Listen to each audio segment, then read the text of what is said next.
Olá!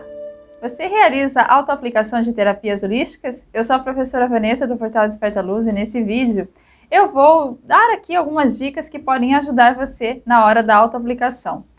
Nos meus cursos eu sempre incentivo os alunos a realizar a autoaplicação das técnicas ensinadas, tanto para que o aluno obtenha os benefícios daquela técnica, saiba como utilizar e como aplicar e também perceba os seus efeitos no seu campo energético. Mas algumas técnicas podem ali trazer algumas dúvidas, né? Pode não ser muito confortável fazer essa autoaplicação. Então, por esse motivo, eu acredito que as dicas aqui podem ajudar bastante. Algumas técnicas, como por exemplo o EFT, já tem uma sistemática preparada e já tem ali alguns formulários que fazem com que fique mais fácil a autoaplicação. Mas quando eu falo, por exemplo, em cristaloterapia, cromoterapia, ainda surgem algumas dúvidas.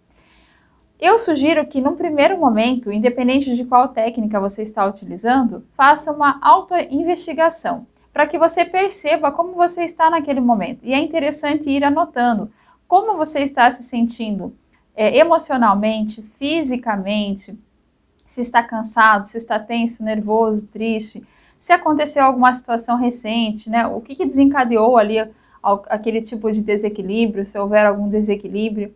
Inclusive no Instagram eu publiquei esses dias uma postagem onde eu recomendava que se dividisse uma folha em 3 colunas. Na primeira folha você descreve tudo o que está sentindo, né, como se fosse uma lista.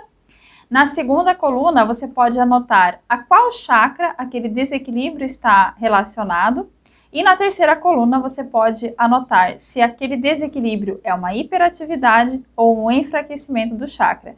Esse mapeamento inicial ajuda bastante a ter uma noção de quais são os chakras que você precisa trabalhar e quais são as técnicas mais adequadas. Independente se você utilizar esse passo a passo das listas, é sempre importante fazer essa autoinvestigação. Então, não somente quando você for atender alguém, onde é feita a anamnese, né, aplicada a ficha de investigação, também você precisa fazer essa autoinvestigação para ver como você está se sentindo.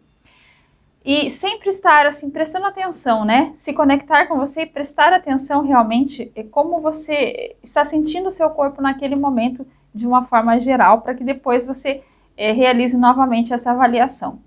No segundo momento, é importante também, se você tiver algum recurso de diagnóstico, realizar o diagnóstico, até mesmo para estudo.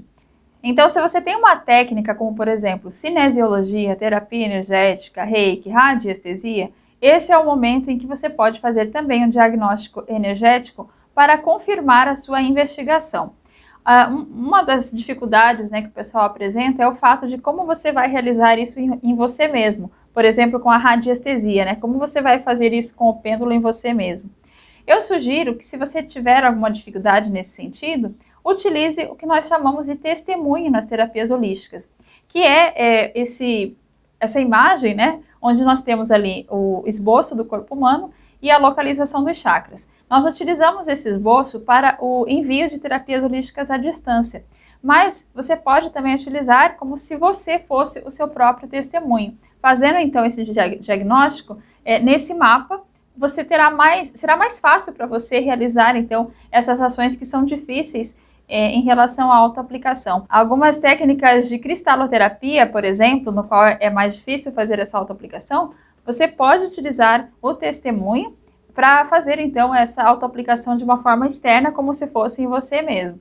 Nos cursos, geralmente, eu dou ali aulas explicando como fazer o uso então desse testemunho. Então, depois que você já fez a investigação e fez o diagnóstico energético, chegou a hora de analisar as informações que você colheu. Se você não tiver um recurso de diagnóstico energético, ainda não tem problema. Analise as informações da sua autoinvestigação para perceber ali quais são os chakras que estão em desequilíbrio, quais precisam ser energizados, quais precisam ser purificados, ou se você irá utilizar uma técnica de realinhamento completo, onde os chakras são todos equilibrados, ou se for o caso de uma aplicação de reiki, não é necessário fazer o diagnóstico, porque o reiki já é também uma técnica de aplicação bastante completa. Enfim, analise ali as informações que você tem para definir qual é a aplicação que você vai realizar naquele momento. Separe o material para aplicação e comece então a aplicação na prática. Lembrando que se você considerar que não é possível fazer essa autoaplicação em você, por conta de serem recursos ali um pouco difíceis de serem colocados em algumas regiões, basta utilizar então o testemunho como se fosse você. E depois da técnica finalizada, é importante então realizar a finalização como se estivesse realizando uma sessão normal com uma outra pessoa. Analise como você está se sentindo em comparação àquilo que você estava sentindo no início da sessão. Faça anotações, é importante que todo esse processo seja registrado para que seja realmente um autoestudo, né?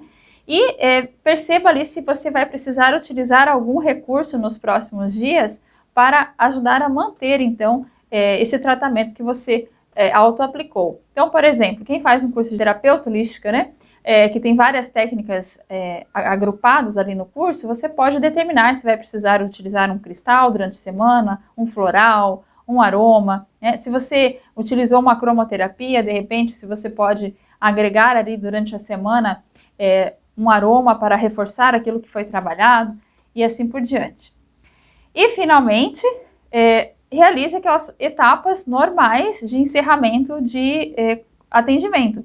Então, você deve cortar os laços de ligação energética, mesmo que seja em relação a você mesmo. Eu acho importante sempre realizar esse procedimento para limpar o nosso campo de qualquer energia, realizar a limpeza de campo utilizando ali uma luz violeta, né, como se ela estivesse fazendo toda essa limpeza do nosso campo energético. Durante as aplicações é importante também ter os cristais de proteção, mesmo que seja um procedimento de autoaplicação. Então, independente se você está aplicando em você ou em outra pessoa, os procedimentos de aplicação eles são os mesmos. A diferença é que o objeto ali de estudo será você mesmo.